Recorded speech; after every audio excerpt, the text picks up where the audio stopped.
Rahul Mamkootathil MLA അടുത്ത നിയമസഭാ തെരഞ്ഞെടുപ്പിൽ പാലക്കാട്ട് നിന്ന് തന്നെ മത്സരിക്കും എന്ന് ഏതാണ്ട് ഉറപ്പിക്കാവുന്ന അവസ്ഥയാണിപ്പോൾ.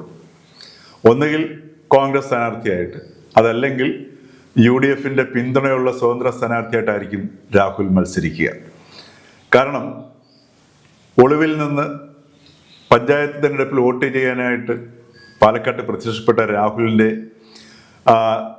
വരവേൽപ്പിലും അതോടൊപ്പം തന്നെ രാഹുലിൻ്റെ ശരീരഭാഷയിലും പ്രതികരണത്തിലുമെല്ലാം അത് വളരെ പ്രകടമാണ്. കോൺഗ്രസിനുള്ളിലെ ഒരു പ്രബല വിഭാഗം നേതാക്കൾ ഇപ്പോഴും ശക്തമായ പിന്തുണ രാഹുലിന് നൽകുന്നുണ്ട് എന്നുള്ളതും വ്യക്തമാണ്. മാധ്യമപ്രവർത്തനമെന്ന ഉദാത്തമായ തൊഴിൽ അറിയാത്ത മാധ്യമപ്രവർത്തകരെ ഉപയോഗിച്ച് തന്നെ താൻ തൻ്റെ ലക്ഷ്യത്തിലെത്തുമെന്ന് പ്രഖ്യാപിക്കുന്ന രീതിയിലുള്ള പെരുമാറ്റ രീതിയും പ്രതികരണ രീതിയുമാണ് പഞ്ചായത്ത് തിരഞ്ഞെടുപ്പിൽ വോട്ട് ചെയ്യാൻ വന്ന രാഹുലിൽ കണ്ടത്.